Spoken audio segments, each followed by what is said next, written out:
Through the beauty and pressure of its three biographies which burn to a crescendo, Love in the Time of Cholera is telling you about a choice you will face and how to make it. To choose between security and love can feel like choosing between safety and risk, or comfort and discomfort. Sometimes it feels like our parents telling us to choose the sensible thing over the sentimental one. Really, it's a choice about how to live in time.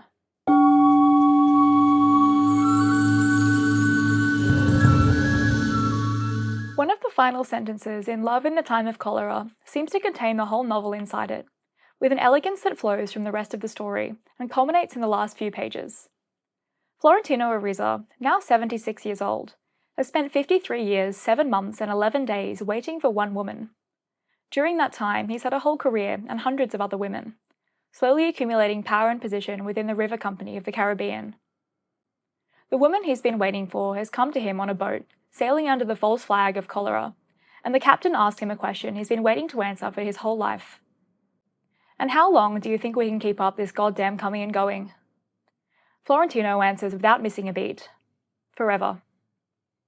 Even after spending hundreds of pages with him, it's hard to tell if this is the most romantic moment in the history of literature, or the most delusional. But the art of Garcia Marquez's novel is that both of these things are true at the same time. Florentino has kept his faith in a love that spanned 53 years, spending them in a kind of suspended animation. As he explores the world and his life, it's clear he's alive to every sensation, conducting hundreds of affairs with what the novel calls careful emotional hygiene. But it's like there's a layer of mist over it all, as if his body is there but his heart is somewhere else. And it is. His heart has always been with Fermina. He has also been using the fantasy of her as a way of avoiding the more demanding forms of presence that real love requires. Gabriel Garcia Marquez published Love in the Time of Cholera in 1985, and it's one of the most famous love stories of its time.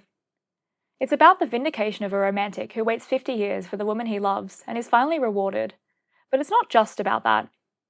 There's plenty more to discover in its pages, like the life that is lived instead of that love, the spiritual costs of Dr. Juvenal Urbino and Fermina Daza's marriage, who chose security over passion, and a warning about what happens to you if you live your life on other people's terms. As we see so clearly in the novel, these are lessons that can take a lifetime to learn. But the beauty of good books is that if we really sit with them, we can learn those hard lessons through the story of someone else's life, rather than our own. The novel revolves around two kinds of time and two kinds of love, and the tragedy is that most of its characters spend their lives trapped in one while only dimly aware of the other. The Greeks had two words for time. Chronos is the time of clocks and calendars. It's sequential, measurable, and it passes the same way for everyone. Kairos is the time of the significant moment, the time that is full, that matters, and is measured by something real and personal. Chronos is the 53 years and 7 months and 11 days, and Kairos is what was inside them. Through the gorgeous yet brutal honesty of its signature magical realism, Love in the Time of Cholera teaches us how to tell the difference.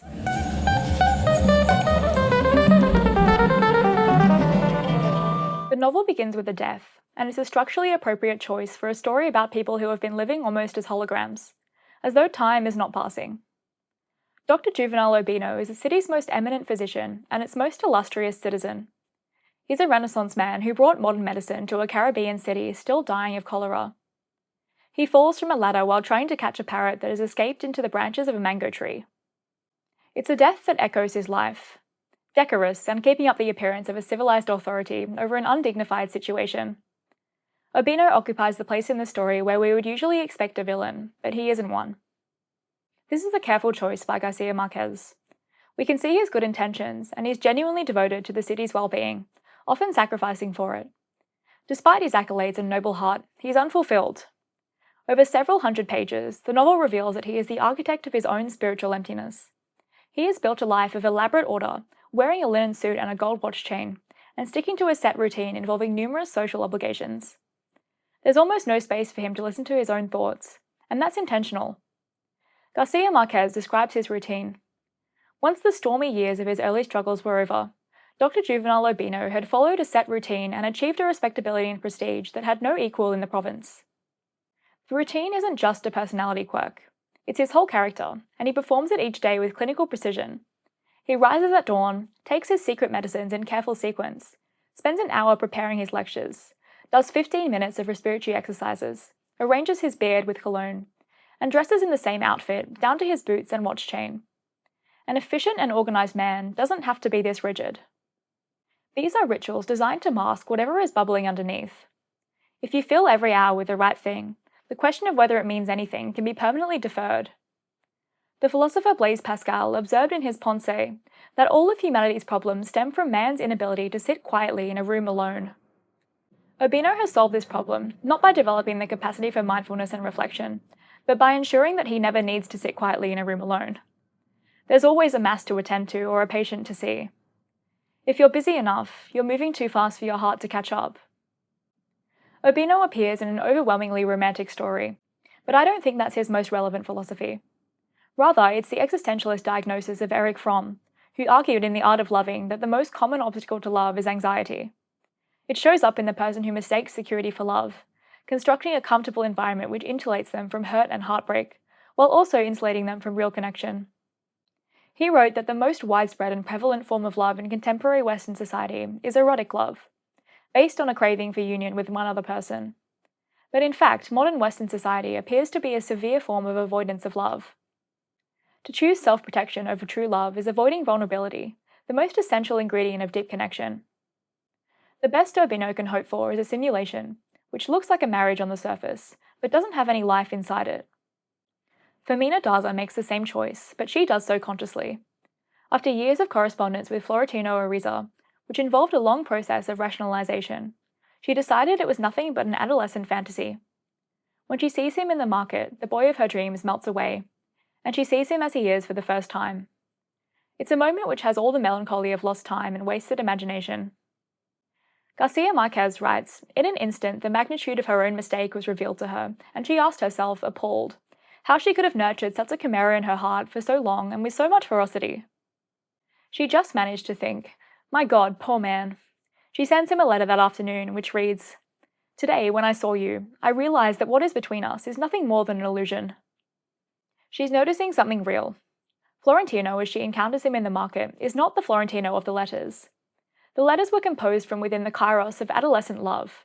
They were full and significant, alive with the intensity of so many firsts. The man in the market exists in Chronos.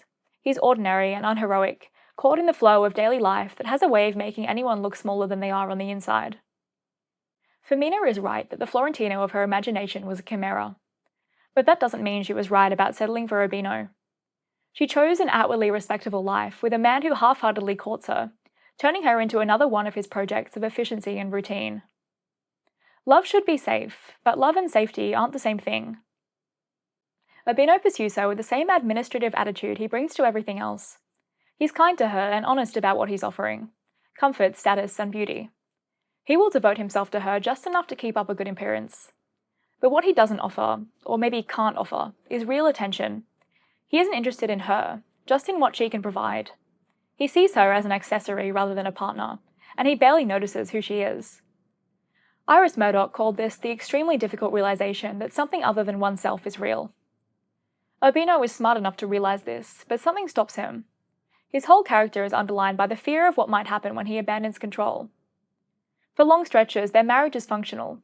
They succeed where many marriages fail, in achievements such as building a household, raising children, and contributing to the city's cultural life.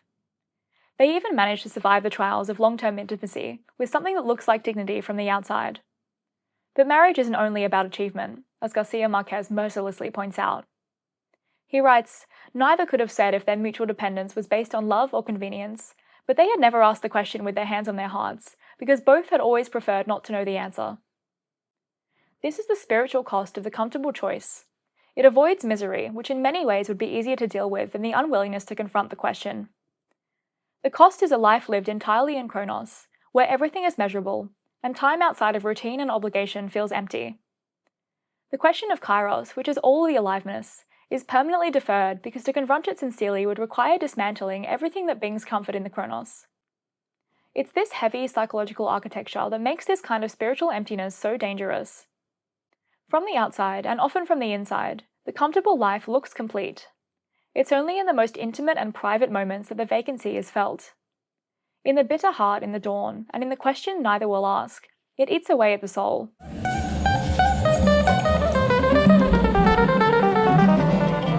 One of the most heartbreaking aspects of the novel is what happens to Fermina Daza over 50 years of marriage to a man she has chosen for the wrong reasons. Not for bad reasons, just the wrong ones. Over time, in increments barely noticeable enough to object to, she finds herself in a life that doesn't feel like it was meant for her. She chooses her husband's clothes the night before, then helps him dress in the morning. She becomes so familiar with the household and the routine that she develops a skill in managing it all. From the outside, she looks like a graceful, efficient wife whose husband had given her everything. But the novel keeps returning to a certain sharpness and impatience in her that feels out of place. We begin to see a defiance emerge, which looks like a desperate attempt to break through this life that feels to her like a cage. She never wanted the parrot, and she maintains her own domestic authority in the face of her husband's elaborate habits. She endures his jubilant dawns with a bitter heart. In the creeping subtlety of Fermina's irritations, we see the genius of Garcia Marquez. The soap dish is left in the wrong position. Urbino urinates on the rim of the toilet bowl and claims he can't control it, with infuriating regularity. The argument about the soap becomes the most serious one in their 50-year marriage, and it nearly ended everything. Even in old age, they're careful to skirt around it because the barely healed wounds could begin to bleed again, as if they had been inflicted only yesterday. The novel expresses these small frictions accumulated over years with painful accuracy. When you live a life against your own values, against your deepest hopes and feelings, you face a profound spiritual erosion that often doesn't boil down to a single dramatic event. Fermina knows this, and she feels it as the 10,000 minor indignities of sharing her life with someone she chose for reasons that are no longer enough. There's a concept in psychology that is expressed throughout Fermina's marriage: the gap between the experiencing self and the remembering self, described by the behavioral economist Daniel Kahneman. The experiencing self is who we are in the moment of experience, like when Fermina feels the bitter heart at the jubilant dawn and endures the soap argument. It's who we are when the day isn't quite what it could have been. The remembering self is who we are when we construct the narrative of the experience afterwards. When we say we have a good marriage, or we have built something together, or we have been through a great deal and survived it. The remembering self is subject to what Kahneman calls the peak end rule. We evaluate experiences by their most intense moments and their endings, not by their average quality over time.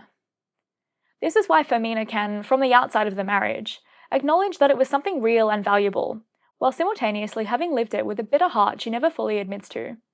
Both are true. The experiencing self and the remembering self are both her, but they have different ideas about what makes a good life. The philosopher Charles Taylor describes the loss of authentic selfhood as a process of disconnection from what he calls one's moral horizon. This is the framework of values and commitments that gives a life colour and meaning. The self that drifts from its moral horizon doesn't disappear altogether, but it becomes hollow. Something essential is missing. The actions continue, but the animating conviction behind them has grown pale and uncertain. Taylor wrote, "A person without a sense of moral orientation would be someone without an identity in the relevant sense." Fermina Daza is a strong character, and she's lucky enough not to lose her identity entirely, but the novel shows us just how she fades away over 50 years of marriage to the wrong man. We see it in the amount of energy she expends maintaining a self that was partly lost in the market, in the moment she dismissed Florentino and chose the safer option. This is what the novel means by the spiritual emptiness of security. Comfort isn't wrong exactly, but when it's pursued as a primary goal, it has a way of gradually displacing the deeper sources of meaning that add up over time to make a life worth living. The Stoic philosophers understood this in a way that feels relevant to the modern world.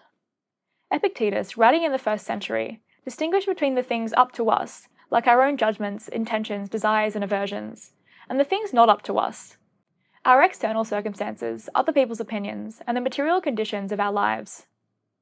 The trap of security is that it redirects our energy from the first category to the second. We start to organise our lives around the external things, like Urbino does with his linen suits and household routines, and slowly abandon the inner domain that is actually within our control. For a long time, this can feel like wisdom and maturity. It's a trap many people fall into when they label their inner desires as youthful romanticism and trade them for the serious business of building a life. Fermina faces the shocking recognition that 50 years can pass before you notice what you gave up. In her bitter heart and her widowhood, this is revealed as the wrong trade. Urbino's death changes something in Fermina that 50 years of marriage couldn't. Garcia Marquez writes, "Until that moment she had never been fully conscious of the weight and size of the drama that she had provoked when she was not yet 18. In the grief of his absence, in the privacy of widowhood, she is at last forced to face her choices with hand on heart. She opens up slowly through the letters that Florentino begins sending her again. And what she discovers is not that she wasted her life, but that she's been living someone else's. Simone Weil wrote that attention is the rarest and purest form of generosity. It is also, Weil thought, the primary form of love. When we can truly see another person, we don't project our needs and fears onto them. Urbino loved Fermina, but his attention to her was filtered through the material externalities that helped him hide from himself. The busy life he crafted so carefully ended up a thorn in his heart, and Fermina felt it too, maybe even more strongly than he did. He saw her within the frame of the life they had built together, where she was nothing more than an administrator and a companion for old age. When he dies, the frame is broken, and she can finally see outside of it. In her grief, there is also an awareness that there was always more to her than what the frame could hold.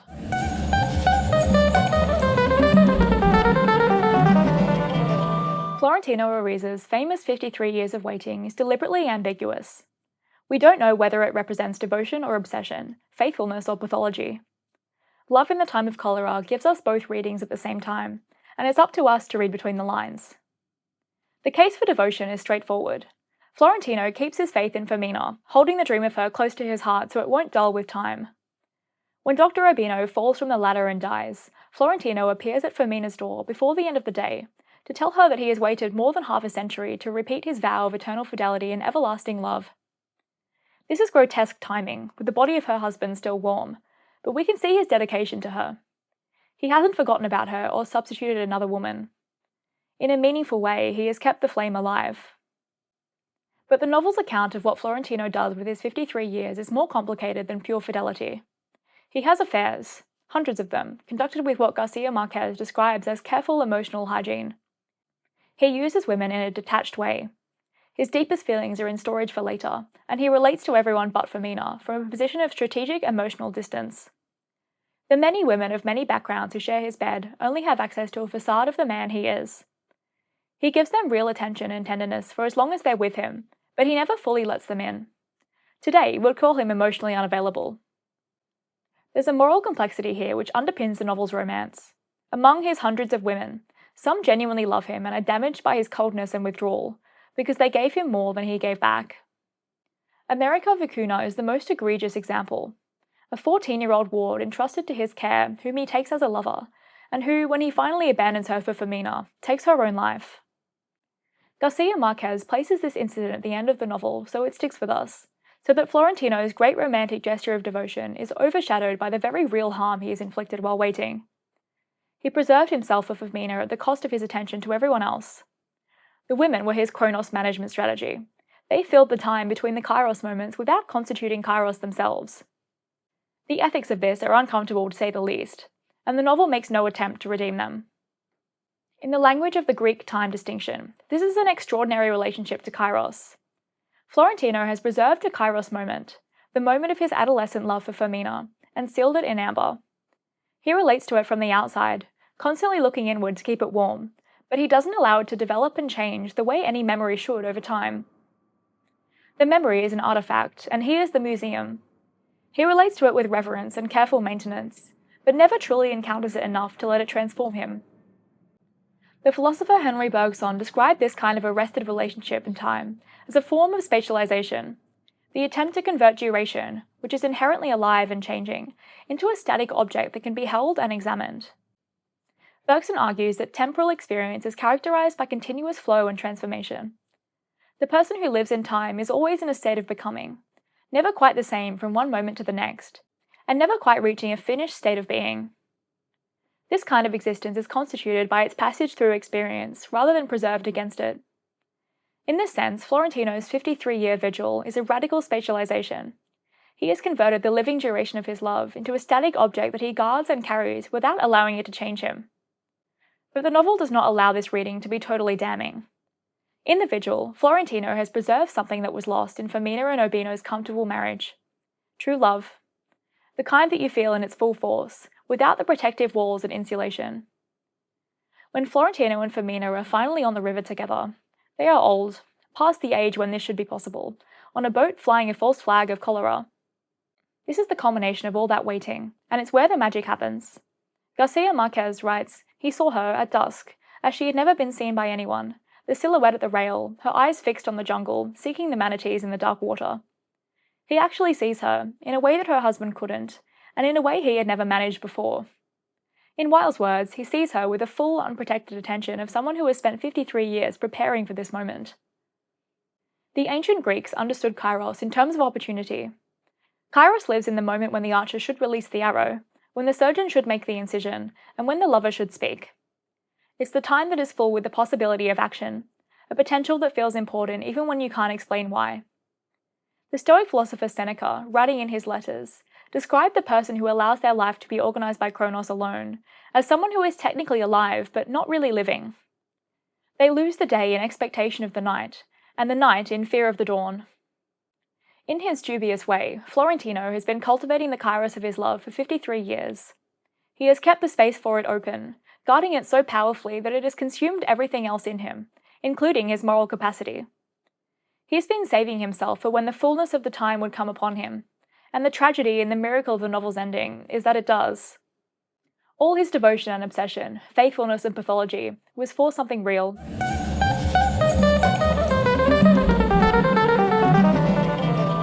One of the novel's quietest and most serious arguments is about how people change inside their commitments, and what determines whether that change constitutes growth or deterioration. Two couples run through the novel as parallel studies in this question. Urbino and Fermina on one side, and the secret couple of Jeremiah de Saint-Amour and his woman on the other. Jeremiah de Saint-Amour kills himself because he can't face growing old. The novel's opening passages are organised around the investigation of his death and the discovery of his letter, which explains that he has set himself a deadline of 60 years old, and now his time was up. He has lived a clandestine life, even by the judgment of his best friend Dr. Urbino. In his letter, he opens up about his secret affair with a woman he genuinely loved. She tells Urbino, a clandestine life shared with a man who was never completely hers, and in which they often knew the sudden explosion of happiness, did not seem to her a condition to be despised. On the contrary, life had shown her that perhaps it was exemplary. Love in the Time of Cholera takes us on a journey through time, framing it as something to be survived, and giving us examples of how people cope with its passage. Jeremiah couldn't survive it, although his woman apparently could. In the novel's symbolic economy, the biological fact of aging is inseparable from love. Every character in the novel is aging, and each one has a different relationship to what that means. Urbino ages into increasingly firm denial. His meticulous routines and habits become more elaborate as he gets older. Fermina ages into a kind of hard, clear-eyed realism that speaks to her character and encourages us to reflect on our own. But what does Florentino age into? The novel's account of Florentino's aging gets to the psychological core of this idea. Over 53 years, he becomes a completely different man to the young clerk who sent camellia petals and 60-page letters. He becomes outwardly successful, acquiring money and status and an appointment as head of the river company. But it's only a facade, not a straightforward development in the usual way boys grow up to be men. The young romantic who fell sick with love in the telegraph office is still there, and it's not clear he has grown at all. He's just older, and has learnt how to operate in the world without showing that side of himself. This distinction between change that constitutes growth and change that constitutes drift is the philosophical heart of the novel. The ancient virtue ethicists, particularly Aristotle, understood character as something that is built through habitual action over time, by making choices that align with your values so often that those choices become second nature. In Aristotle's account, it takes more than just doing good things to form good character. It takes patient practice to become the kind of person for whom good action is natural and enjoyable. Good character comes from shaping yourself, like a statue is shaped by a chisel, intentionally chipping away until something consistent and beautiful is formed. Crucially, in Aristotle's moral psychology, this requires a clear vision of what you are trying to become. All three of the novel's main characters have abdicated this intention. Urbino has chosen his routines and let the routines choose him, until it becomes impossible to tell where the man ends and the act begins. Fermina has chosen the comfortable life, and then let it fill her until she lost sight of what she actually wanted, to the point her true desires scared her. Florentino has chosen to wait, and then build an entire existence around just that. An elaborate, successful existence that has nothing to do with the one he has always waited for. All three of them are characters in the grip of a deferred intention.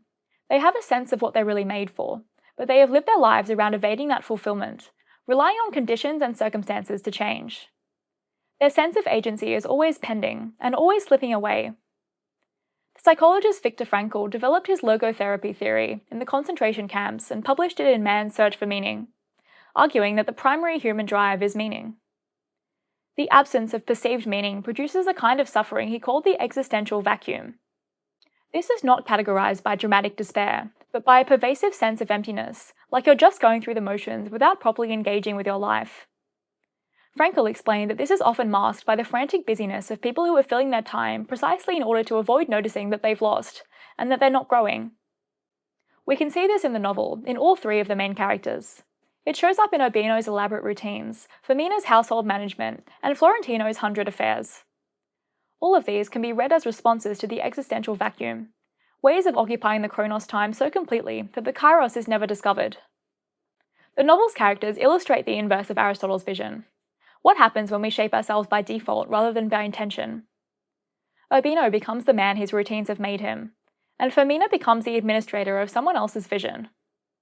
Florentino becomes the faithful waiter who has also conducted hundreds of affairs, an incoherent combination that mirrors the incoherence of his character.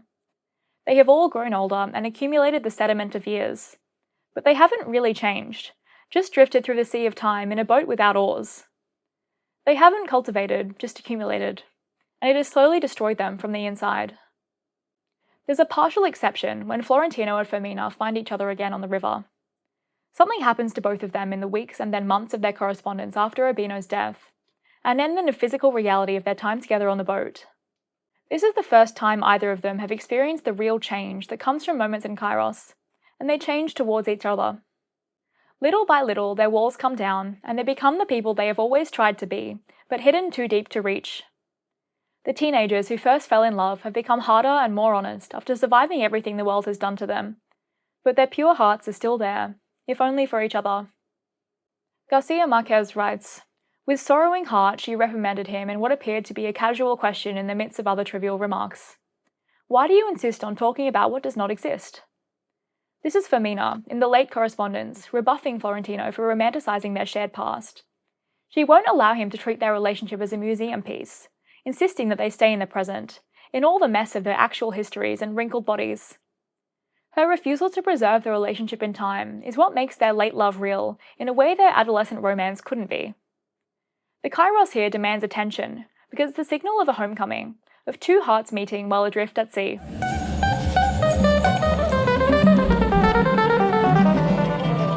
The central metaphor of the novel is its title.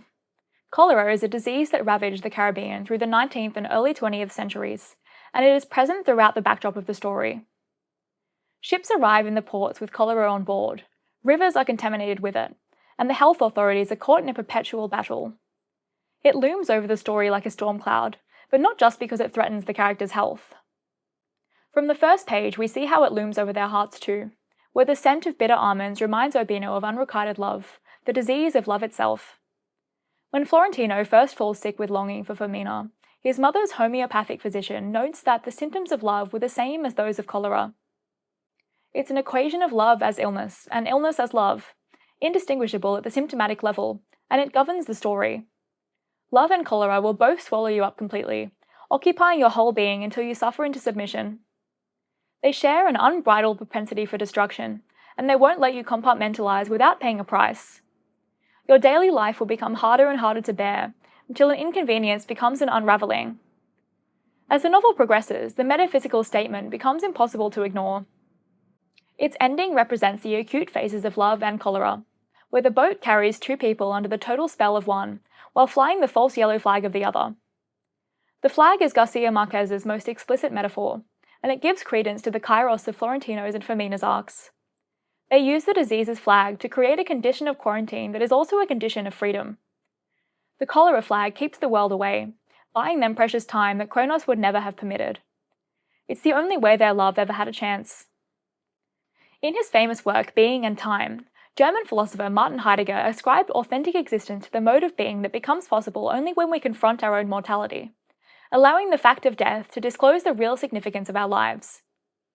Most of the time, Heidegger argued, we live in what he called das Man, the anonymous they of ordinary social existence, the undifferentiated mass of routine in which we are bound up like cogs in a machine. The confrontation with death breaks this anonymity, throwing us back on ourselves and forcing us to come face to face with our own existence as true moral agents. Fermina's grief after Urbino's death functions exactly this way. The 50 years of comfortable Kronos she had grown so used to, the routines and linen suits that took her over and buried her soul, are suddenly lifted from her by the absence that only death can recall. She can finally reflect with hand on heart, and she learns that her marriage wasn't worthless, but it was never fully real and never fully hers. They were, as the novel notes, not capable of living for even an instant without the other, or without thinking about the other. But whether it was love or convenience, neither of them ever dared to find out. They were caught up in each other's lives so tightly that she had to be rescued by death. The boat on the river, with its cholera flag proclaiming a false emergency, is the novel's image of the life lived in full Kairos consciousness, the life that can take the fact of death and feel the depth of its absence, and using the threat of despair to bring colour and life to the present. When Florentino and Fermina are together on the deck that night, the presence of their love commands the ship, and it abides. There is music and anisette and a game of cards, and it's not the life they had before. It's a life they have only been able to step into now, after years of mistakes and running away. And it's not until this moment that we see the characters step into their own. The sentence that breaks into Florentino's experience, just before the captain asks his question, which describes the philosophical tone of the boat trip. He was overwhelmed by the belated suspicion that it is life, more than death, that has no limits. He has spent his whole life fighting against the wrong limits, of distance, time, and the death of the man Fermina married, only to finally discover the one thing that can't be limited is something he's always had: life, and the ability to occupy its bounds with the strength of Kairos, even in old age, when his body is failing in a dying river, and the cholera flag that marks their journey is a lie.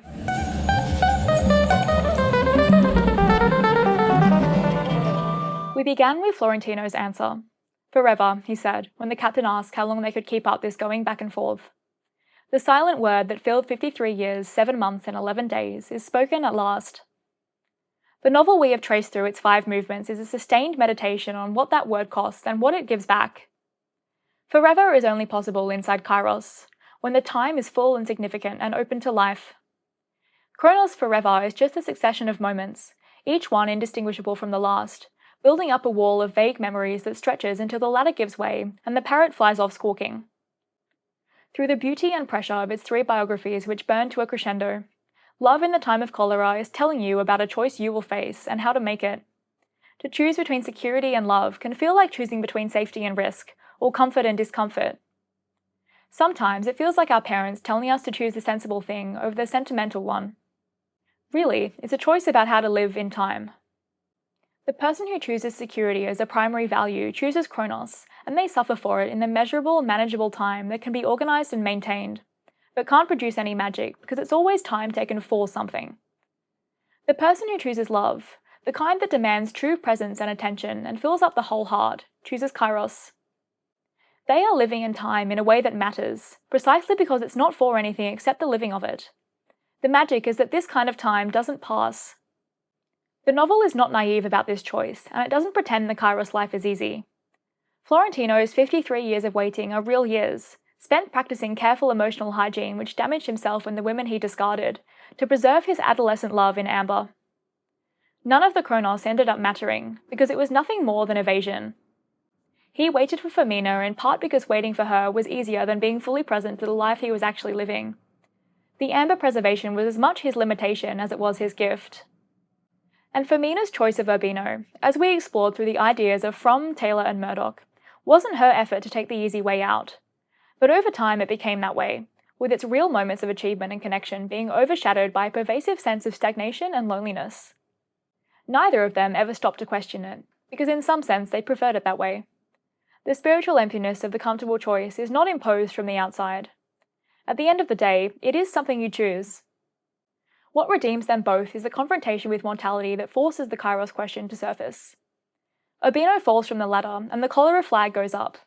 The river clears, and on the deck of the New Fidelity, 2 old people who have spent their lives differently than they might have, look at each other and finally allow themselves to be seen. Forever, Florentino said. And for the first time in 53 years, the word meant what it needed to mean. Their love, bound in frozen amber, is set free, and two people who have circled and drifted, at great cost to themselves and after great delay, finally meet and come home to the kairos of each other.